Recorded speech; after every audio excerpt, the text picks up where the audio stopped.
essa mesa, e o que eu tenho certeza que vai ser muito generosa comigo também. Também expressar e aproveitar essa oportunidade para expressar o meu prazer, não só de participar desse debate, como desse simpósio. Esses dias, para mim, têm sido surpreendentes, tanto em aprendizagem, quanto em conversas, em conhecimentos sobre os outros e em amizades feitas. Pode ser que daqui elas não vinguem, mas com certeza pensar o âmbito das religiões e das religiosidades com este GT me provocou uma série de questionamentos do lugar que eu falo e qual que é esse lugar. Eu, atualmente, desenvolvo estudos e investigações de caráter interdisciplinar relacionadas aos usos e às apropriações da memória e, como diz o François Hartog, do seu alter ego mais visível e tangível na contemporaneidade, que é o patrimônio. O nosso grupo de pesquisa se interessa, sobretudo, na problematização desses usos da memória, tanto quando visam atribuir valores patrimoniais a bens culturais, como quando buscam questionar, recusar ou deslocar valores já atribuídos a bens e lugares patrimonializados.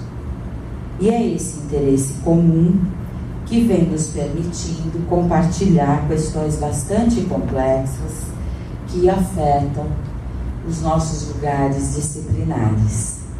O meu é da história, mas o nosso grupo, nós temos advogados, arquitetos, economistas, e também historiadores, coincidentemente. Nós temos uma agenda de investigações bastante diversificada, que, de certa forma, corresponde também a essa diversidade dos seus componentes de formação.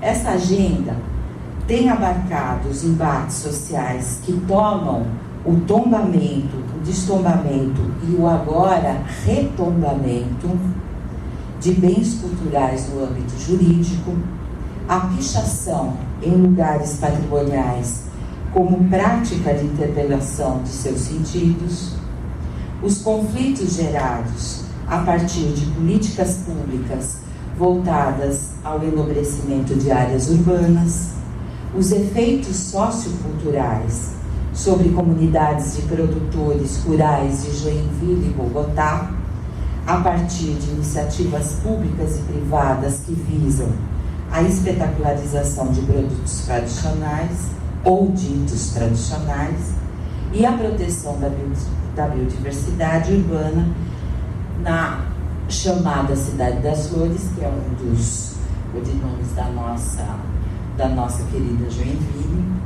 imbricada nos modos de fazer jardins domésticos. Ainda que não lidemos diretamente com patrimônio religioso, analisar a atual configuração dos embates travados em torno da relação entre patrimônios e maneiras de crer, relação que considero uma das mais tensas no tempo presente, tem sido tarefa de estudos às terças-feiras de manhã, sistematicamente, né, Diego? E o que eu vou falar hoje também é uma tentativa de sistematização da minha participação. Dione, está aí?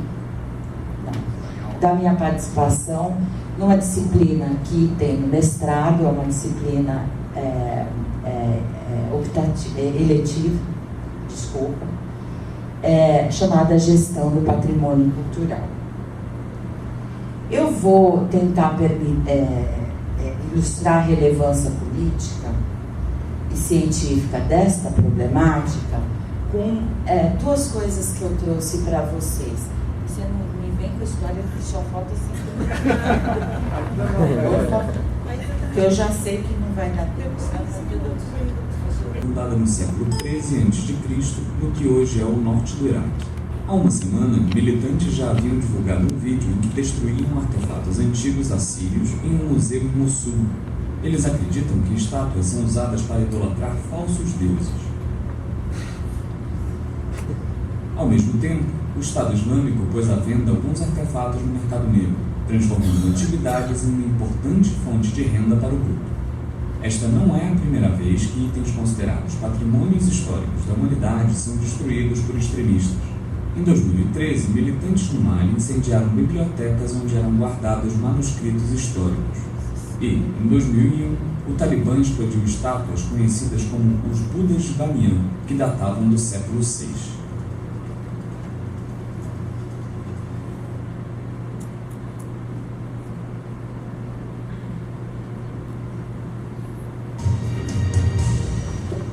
Queria mostrar ilustrar com mais um exemplo. Tu diminui, por favor, para mim. Isso, pode diminuir, volta lá o meu pendrive.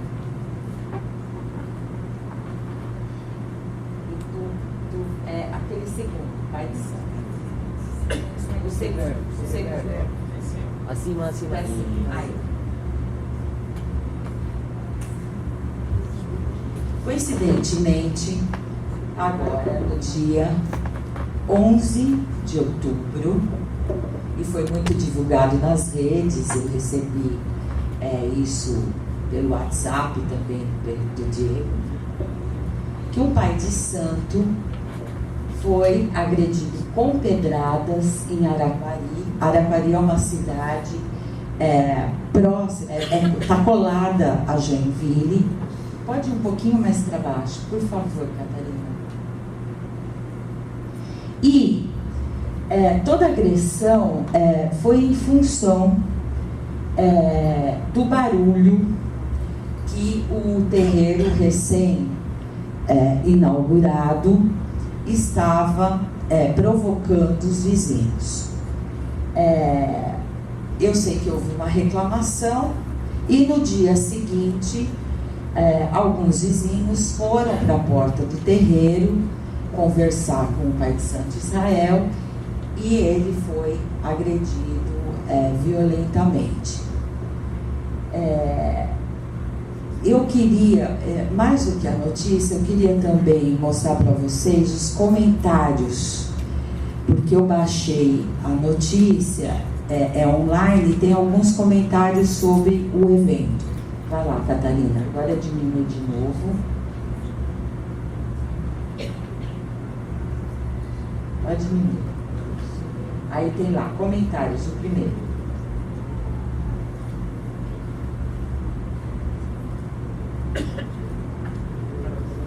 Vai fechar.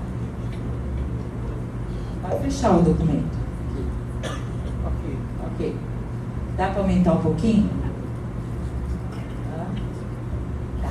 Eu rebatizei por conta própria os interlocutores, porque nesses tempos que os pesquisadores vivem um pouco sob a tirania dos comitês de ética, não dava tempo de eu pedir licença para usar as falas. Então eu substituí os nomes e algumas falas foram recortadas, mantendo as passagens gerais que eu achei no sentido.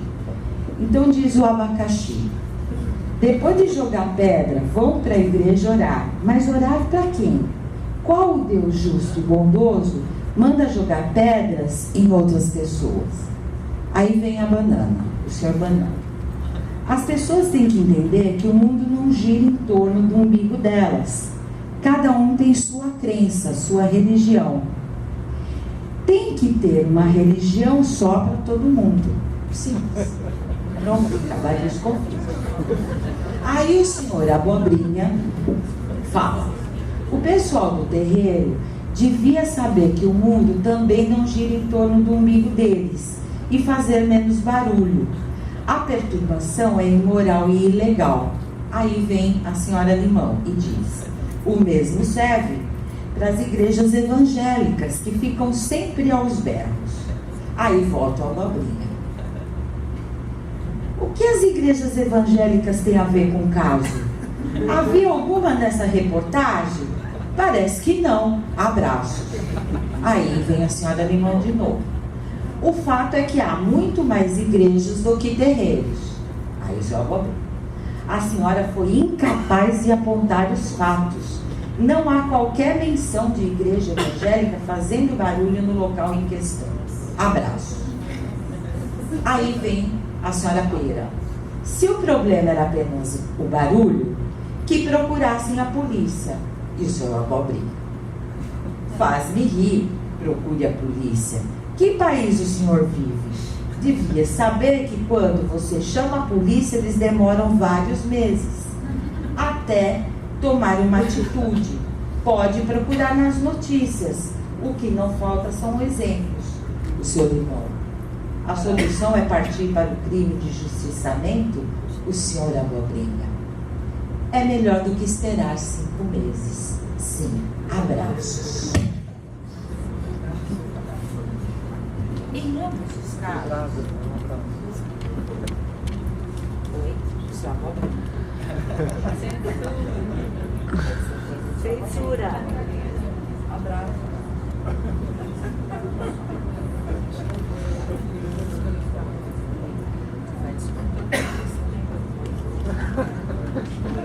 Censura. A abobrinha ela quer que você fale. Isso, abraço. Alô? Em ambos os casos, as contendas envolvem templos, patrimônios e religiosidades. Estas, no sentido de manifestações, ou como nos disse o professor Silvio ontem à noite, formas universais de crer e não conteúdos de crer. Um terreiro em Araquari e artefatos, manuscritos e símbolos espirituais no Oriente Médio. Eventos de diferentes escalas e pessoas de territórios diversos, aqui e lá, local e global. Porém, nos fluxos de todas as ordens que vivemos, reconhecendo ou não, somos afetados humanamente por eventos que se desenrolam em contextos bastante específicos. O desafio seria, talvez, buscar refletir sobre a maneira como estas heterogêneas experiências sociais estão e podem ser articuladas no nosso tempo, pois elas nos levam à polissemia de termos como intolerância e dos chamamentos para ação carregados de incertezas.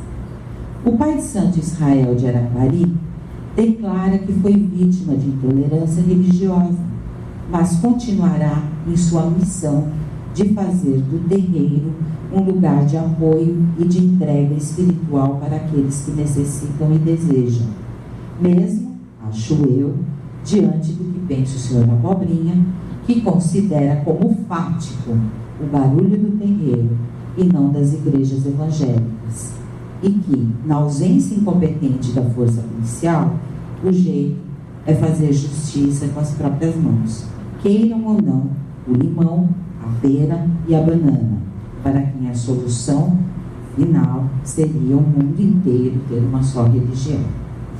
Já o vídeo que assistimos nos informa que o Estado Islâmico, para combater a idolatria de falsos deuses, estão derrubando estátuas. A reportagem escrita que acompanha o vídeo informa ainda que antiguidades e pergaminhos de valor comercial no Ocidente são negociadas no mercado mundial da mesma forma que as meninas de minorias étnicas e religiosas dos territórios controlados são vendidas como escravas sexuais. Deus sabe para quem e para qual mercado. Sobre essas questões, a diretora-geral da Unesco, Irina Bokova, declara que o ataque do patrimônio na região deve ser encarado pela comunidade mundial como uma chamada para ação contra, abre aspas, a ignorância e a estupidez, pois Sob risco estão o conhecimento, o compartilhamento da aprendizagem e da sabedoria milenares da cultura islâmica. A presidente do Comitê do Patrimônio Mundial, Maria Dami, invocando o papel do patrimônio na construção da paz, diz que a profanação desses patrimônios ultrapassa a nossa imaginação, exigindo medidas mais duras, pois o patrimônio mundial é o fundamento da existência, diz ela, isso são palavras, e da coesão dos povos. Ele é a fonte da identidade social. Tome esse emaranhado de sentidos para refletir sobre duas questões. Considerando que nesses enunciados há um insinuado jogo entre sagrado e profano para atribuir importância à proteção de templos e patrimônios, seria possível aproximar o campo patrimonial do campo religioso? Em que termos? Em segundo lugar, se entendermos que templos e patrimônios são instituídos para as pessoas crerem, estabelecerem vínculos de pertencimento, manifestarem afeições a algo que transcende a materialidade desses lugares, também seria possível aproximar, problematizando criticamente, modos de crer que atravessam processos de patrimonialização e de religiosidades que também estão no jogo entre sagrado e profano. Segundo Aurélio Buarque de Holanda, templo é edifício público destinado ao culto religioso.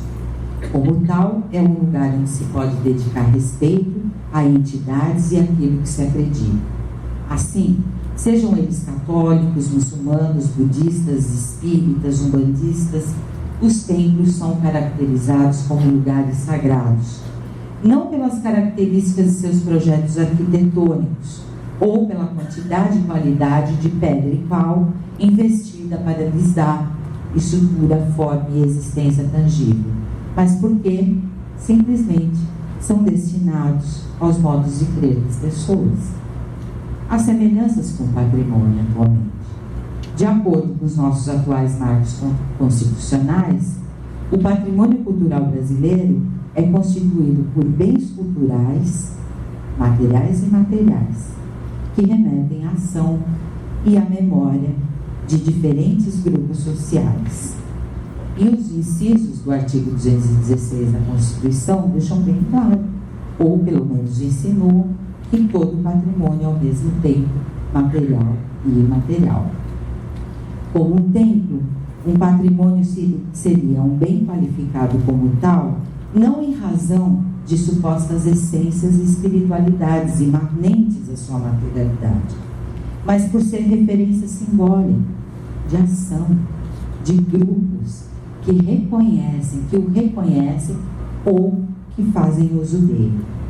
Contudo, nem todos os lugares onde se reza são templos e nem todos os bens culturais são patrimônios. Para tanto, devem antes ser submetidos a alguma autoridade normativa ou algum ritual que os consagre e que os ligam a campos específicos e merecedores de proteção.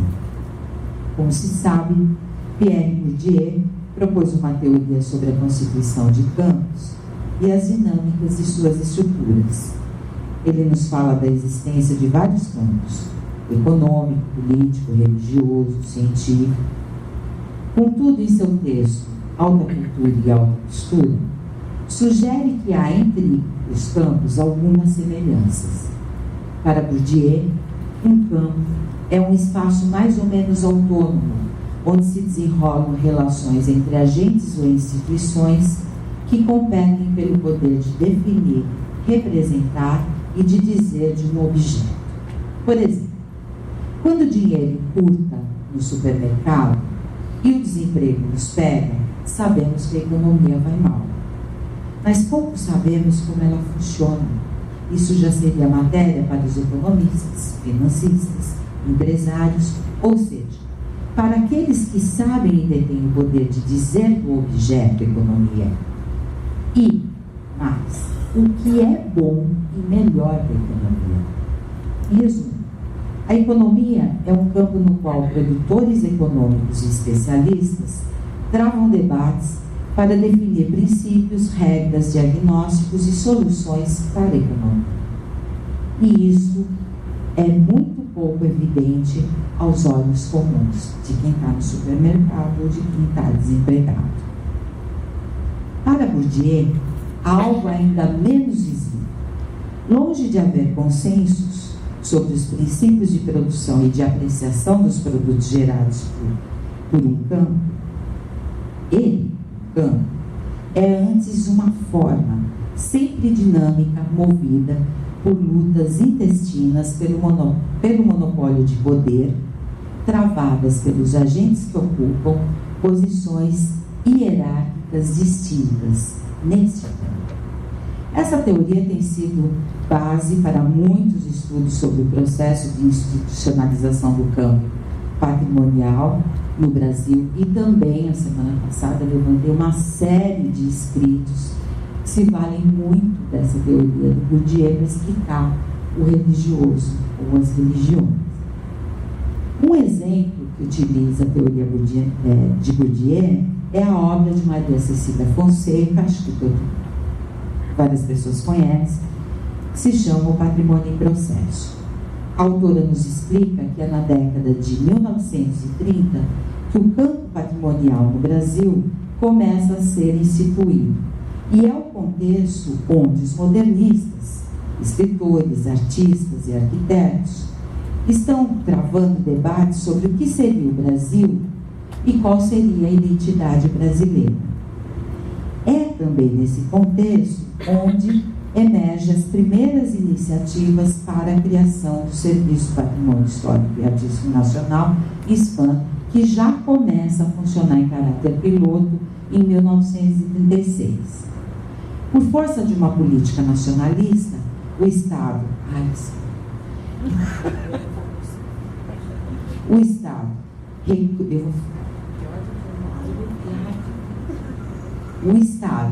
recruta intelectuais para compor e preservar os patrimônios nacionais, os quais deveriam servir para educar e formar e fazer crer os cidadãos e conscientizá-los da sua brasilidade da história do país.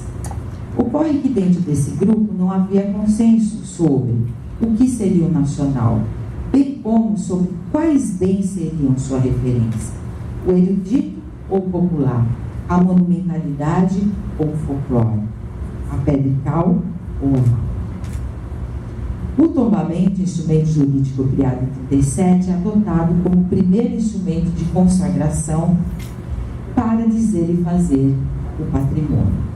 Nas décadas seguintes, nas lutas internas do campo, teria prevalecido a noção e a importância do patrimônio como coisa, matéria, substância sólida, dotada por si só de valores históricos e artísticos nacionais. Isso indiciava o domínio de uma determinada categoria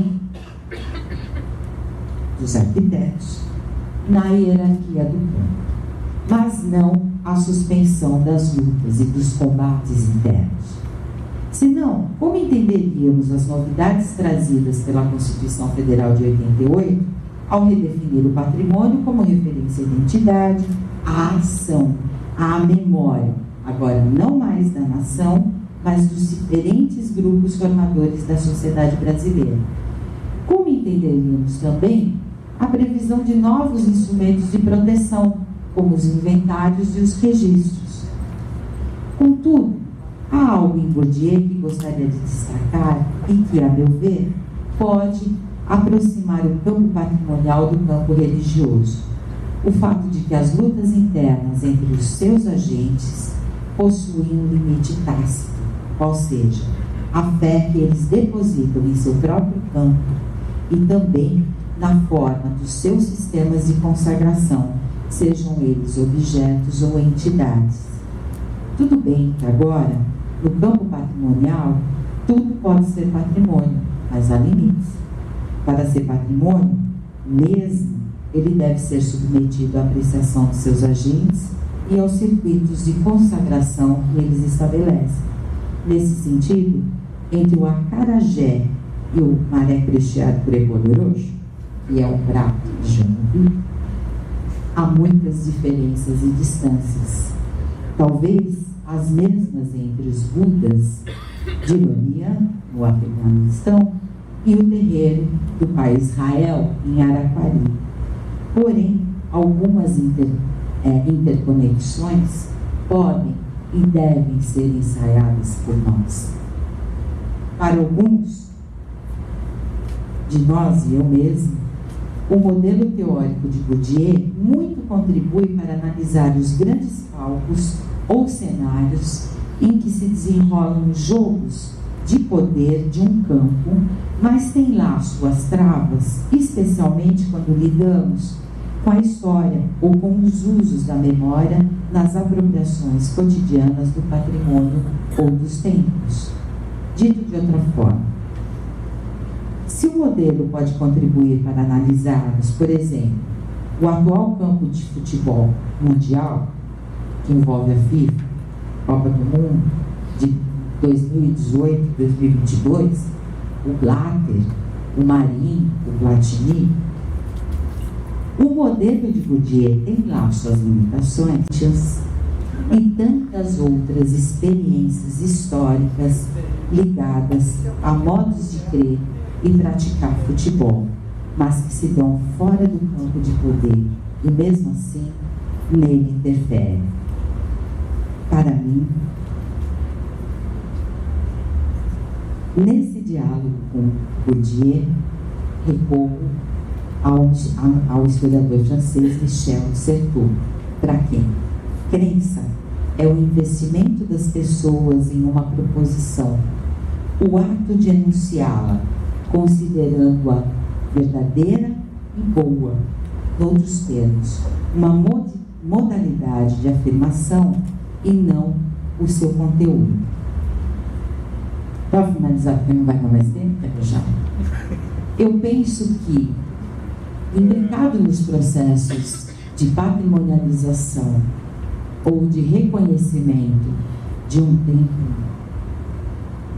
estão os desafios para nós que estudamos anos, ou aqueles que estudam, ao menos parcialmente, um tema, o desafio de estabelecer as conexões entre eles. Acho que o professor Mauro deu algumas dicas e acho que umas reflexões importantes para a gente pensar um pouco menos nos jogos de poder que estabelecem critérios e valores sobre o que patrimonializar, o que consagrar, e aprender um pouquinho, olhando, ouvindo, os modos de crer e praticar de pessoas, por exemplo, como o seu Israel e tantas outras que não foram os comentários aqui, mas que no decorrer desses últimos dias se indignaram e colocaram, inclusive para esse simpósio, a possibilidade de nós nos manifestarmos como encontro pelo direito